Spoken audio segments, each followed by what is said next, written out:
That is resource planning in India. India में जो resource की प्लानिंग है वो कैसे की जाती है, ठीक है। रिसोर्स तो हमें पता है और प्लानिंग भी अब हमें पता है। प्लानिंग हमने पहले देख ली है, ठीक है। जो लास्ट हमारा लेक्चर था वहाँ पे हमें देख लिया। अगर आपने नहीं देखा है तो यहाँ पे ऊपर आपको एक आई बटन आएगा, उसको प्रेस करके आप चेक कर लेना। तो जो पिछला वाला लेसन है वो आपको मिल जाएगा वहाँ पे, ठीक है। तो रिसोर्स प्लानिंग इंडिया में हम कैसे करते हैं। इंडिया की जो रिसोर्स प्लानिंग है ये कॉम्प्लेक्स प्रोसेस है यहाँ पे, ठीक है। इसके 3 स्टेप्स हैं। There are 3 steps involved in the resource planning in India। जो पहला वाला स्टेप है वो कैसा है, वो ये है कि सबसे पहले हम जो रिसोर्सेज है उनकी इन्वेंट्री चेक करते हैं कि कौन कौन सी रिसोर्स जो है किस किस रीजन में कितनी कितनी अवेलेबल है, ठीक है। तो ये करने के लिए पहले हम क्या करते हैं, सर्वे करते हैं। उस रीजन का सर्वे किया जाता है, देन मैपिंग।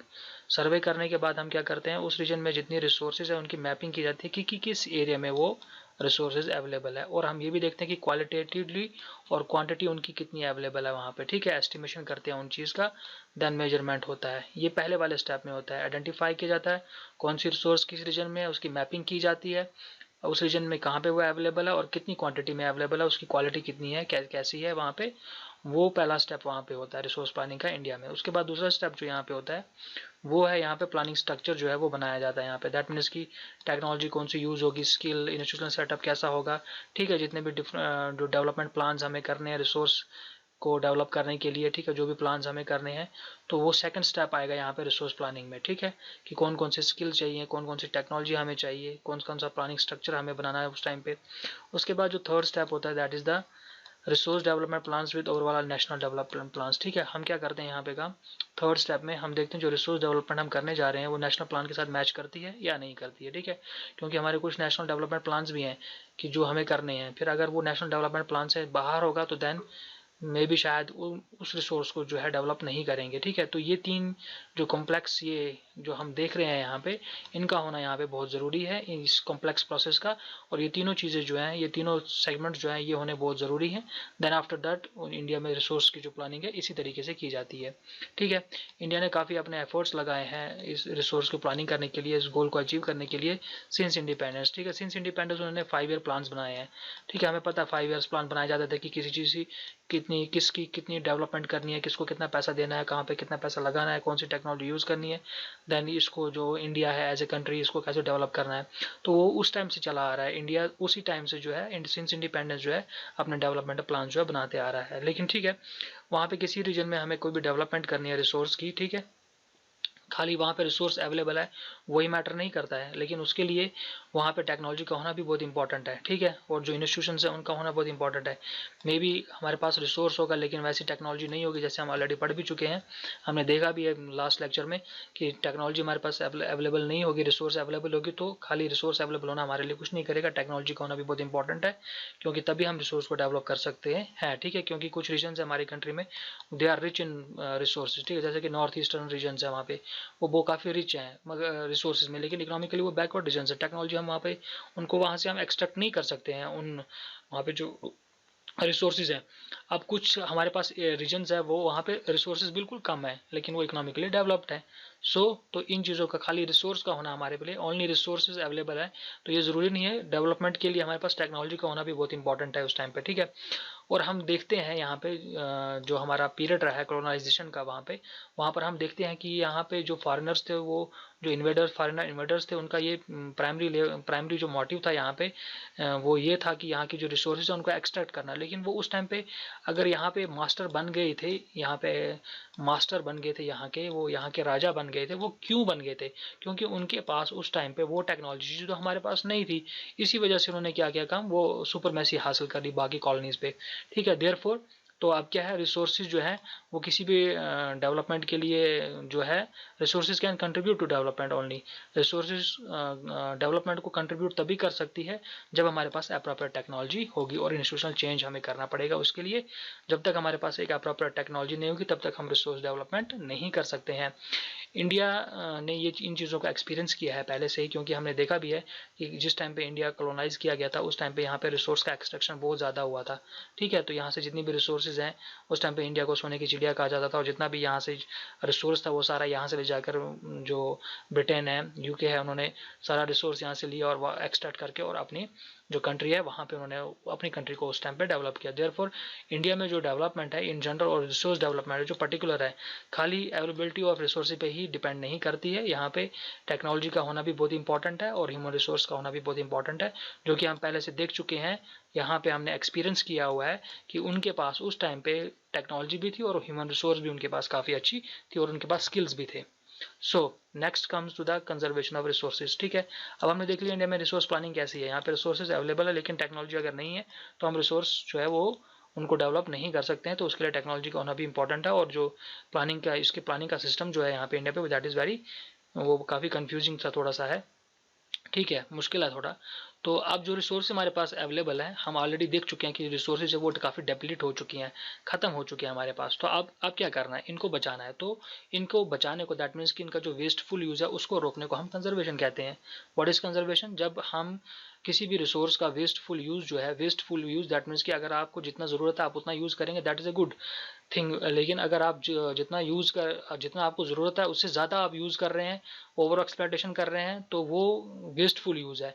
अगर हम ये वेस्टफुल यूज़ जो है किसी भी रिसोर्स का रोकेंगे, that is known as conservation. ठीक है, तो रिसोर्सेज है वो हमारी ज़िंदगी के लिए, हमारी डेवलपमेंट के लिए काफ़ी इंपॉर्टेंट है।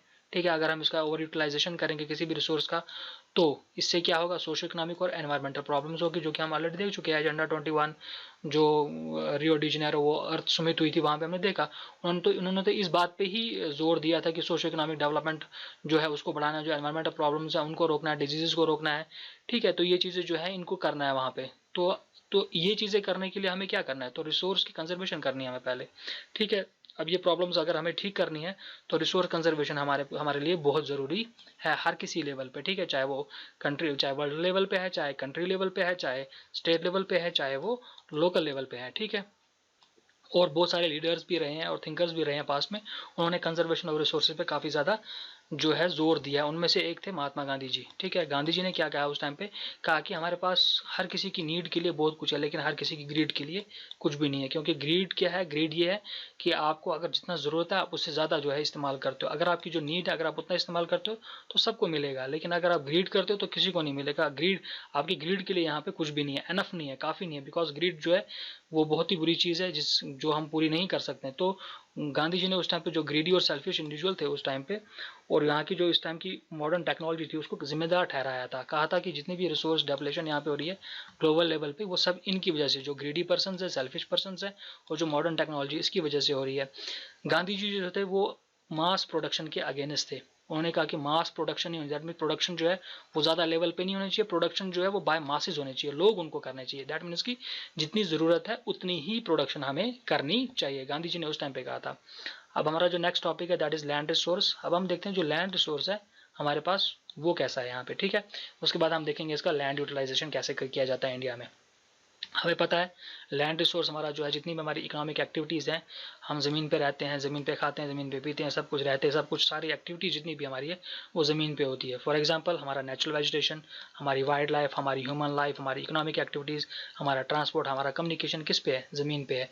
और ज़मीन जो है वो फिनिट है, दैट मीन्स की लिमिट में है, जितनी अवेलेबल है उतनी अवेलेबल है, बल्कि ये श्रिंक हो रही है। श्रिंक इन द सेंस नहीं कि ज़मीन जो हमारा अर्थ है वो श्रिंक हो रहा है, नहीं, पॉपुलेशन इंक्रीज हो रही है, तो लैंड जो उस पर प्रेशर बढ़ रहा है, लैंड पे प्रेशर बढ़ रहा है। सो इट मीन्स कि जो लैंड है हमारे पास वो फिनिट है, वो कम तादाद में हमारे पास अवेलेबल है। दैट मीन्स कि वी हैव फिनिट मैग्नीट्यूड में हमारे पास जो लैंड है अवेलेबल। तो लैंड को, जो हमारे पास इस टाइम अवेलेबल लैंड है, तो इसको कैसे इस्तेमाल करना है उसके लिए भी हमें प्लानिंग करनी है, केयरफुल प्लानिंग करनी है, किस तरीके से इसको इस्तेमाल करना है। ठीक है, इंडिया में हमारे पास बहुत सारे रिलीफ फीचर्स हैं, तो इंडिया में जो प्लानिंग होगी वो डिफरेंट टाइप की होगी यहाँ पे। ठीक है, फॉर एग्जाम्पल हमारे पास यहाँ पे माउंटेन्स है, हमारे पास प्लेट्यूज है, हमारे पास प्लेन्स है, हमारे पास आइलैंड्स है। तो जो लैंड हमारे पास अवेलेबल है that is different type of land.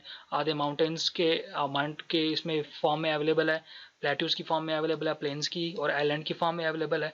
तो जो प्रेशर जो है हमारे इस इंडिया में लैंड पे वो काफ़ी ज़्यादा है। दिन ब दिन जो पॉपुलेशन है इंक्रीज है, सेकंड इस टाइम वर्ल्ड का लार्जेस्ट पॉपुलेटेड कंट्री है इस टाइम पे जो हमारे पास इंडिया की जो रिलीफ फीचर्स है उसमें जो 43% है लैंड जो है वो प्लेन में है। तो दैट मीन्स की जो प्लेन एरिया है वो हम किस लिए यूज़ करते हैं, एग्रीकल्चर और इंडस्ट्री के लिए। सो अब तो इंडस्ट्रीज भी प्लेन एरिया पे है, एग्रीकल्चर भी है, हम ज़्यादा से ज़्यादा इंडस्ट्रीज डेवलप कर रहे हैं, ज़्यादा से ज़्यादा एग्रीकल्चर को डेवलप कर रहे हैं, तो जो प्लेन एरिया वो 43% अवेलेबल है। तो लैंड पे प्रेशर जो है वो इंक्रीज हो रहा है। माउंटेन्स जो है वो 30% है, तो माउंटेन्स पे हम एग्रीकल्चर तो नहीं करेंगे ना वहाँ पे, ठीक है, इंडस्ट्रीज तो नहीं लगाएंगे वहाँ पे। सो जो 30% लैंड है तो ये वेस्ट हो गया हमारा यहाँ पे।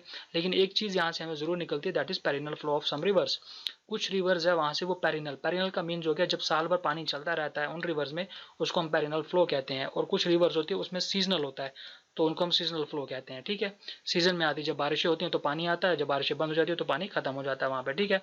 तो 30% जो है वो हमारा माउंटेन्स में है यहाँ पे, ठीक है। अबाउट 20% जो है वो हमारा प्लेट्यू रीजन में है, ठीक है। लेकिन प्लेट्यूज हमारे वहाँ पे रिच रिजर्व है मिनरल्स के, फॉसिल फ्यूल के और फॉरेस्ट्स के यहाँ पे, ठीक है।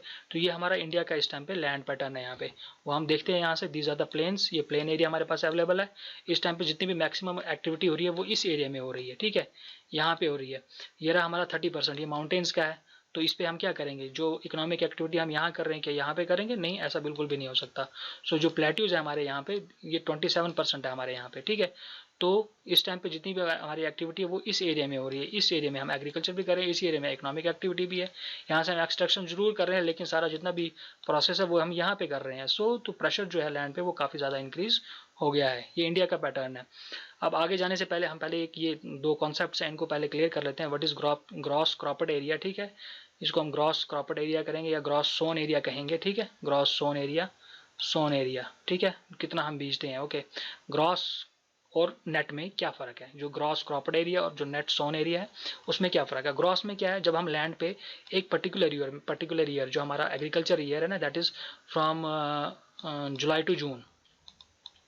टू जून है, ठीक है। इस साल अगर जुलाई में शुरू होगा, अगले साल जून में ख़त्म होगा, ये हमारा एग्रीकल्चर ईयर है इंडिया का, ठीक है। तो यहाँ पर क्या है, यहाँ पे हम क्रॉप्स जो है वो साल में कभी एक दो बार भी लगाते हैं। जब हम उन क्रॉप्स को दो बार लगाते हैं और उनको हम उन दो बार ही गिनते हैं, that is known as gross, ठीक है, उसको हम ग्रॉस कहते हैं।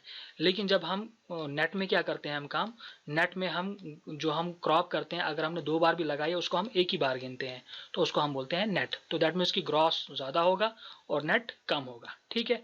ये क्लियर हो गया यहाँ पे। तो उसके बाद हम देखते हैं नेक्स्ट क्या हमारा लैंड यूटिलाइजेशन यहाँ पे, क्योंकि अभी आपको आएगा ये ग्रॉस का भी आएगा और नेट का भी आएगा, ठीक है। हमारे इंडिया में लैंड यूटिलाइजेशन कैसी है, यहाँ पे जो एग्रीकल्चर ईयर है मैंने पहले बता दिया, that is from July to June, ठीक है। जो लैंड रिसोर्सेज है यहाँ पे हमारे इंडिया में वो फॉलोइंग पर्पज़ के लिए हम इस्तेमाल करते हैं, ठीक है। जैसे कि फॉरेस्ट के लिए, फॉरेस्ट के अंडर भी हमारा कुछ एरिया 33% से कम ही है, ठीक है। 23-24% ऑलमोस्ट शायद इतना ही है, एग्जैक्ट मुझे अभी पता नहीं है, लेकिन 33% से कम है, जो कि ग्लोबल प्रिंसिपल है 33% होना चाहिए। तो कुछ लैंड जो है हमारा इस टाइम पे वो फॉरेस्ट के अंडर है, और कुछ लैंड जो है जो हम कल्टीवेट नहीं कर सकते हैं, जिस पे हम एग्रीकल्चर नहीं कर सकते हैं, that is known as barren and waste land, ठीक है। तो बैरन लैंड वेस्ट लैंड वो हो गया जिसपे हम एग्रीकल्चर कर ही नहीं सकते हैं, तो ये वेस्ट हो ही गया, ठीक है, हम इस पर कोई भी कल्टीवेशन नहीं कर सकते हैं। अब कुछ लैंड जो हमने एग्रीकल्चर नॉन एग्रीकल्चर यूजेस के लिए लगाया, जैसे कि बिल्डिंग बना दी है, रोड बना दी है, फैक्ट्रीज बना दी है, तो इस पर भी हम एग्रीकल्चर नहीं कर सकते हैं, ठीक है। और क्या, ये लैंड पैटर्न है, लैंड यूटिलाइजेशन है इंडिया का, ओके। बाकी अनकल्टिवेटेड लैंड है, और भी ऐसा कुछ लैंड है जो हम कल्टीवेट नहीं करते हैं। For example permanent pasture and grazing land, जहाँ पे हमारे घास हैं और हमारे जो कैटल्स हैं वो ग्रेजिंग करते हैं वहाँ पे, तो वहाँ पर भी हम एग्रीकल्चर एक्टिविटी नहीं करते हैं। कुछ और भी एरिया है जो मिसलेनियस यूज़ के लिए हमने लगा कर, जैसे कि ट्री क्रॉप्स ग्रुप्स हम लगाते हैं वहाँ पे, तो वहाँ पर भी हम उस लैंड को कल्टिवेट नहीं करते हैं, ठीक है। और इसमें it is not include in the net sown area, इसको हम नेट जोन एरिया में गिनते नहीं है, क्योंकि ये मैसिलेनियस है, ये नेट जोन एरिया में नहीं आते, इसमें हम क्रॉप्स लगाते नहीं है। जब क्रॉप्स को बीजेंगे, साल में काटेंगे, then it will be include in the net sown area, ठीक है। उसके बाद कल्टिवेबल वेस्ट लैंड है हमारे पास, ठीक है, ये छोड़ दिया हमें, ये कल्चरेबल है, दैट मीन्स को हम कल्टीवेट कर सकते हैं, लेकिन वेस्ट हो गया। क्यों वेस्ट हो गया, क्योंकि इसको हमने कल्टीवेट नहीं किया है for more than 5 agriculture years, 5 साल जो है एग्रीकल्चर ईयर जो हमारे, ये रहा हमारा एग्रीकल्चर ईयर यहाँ पे।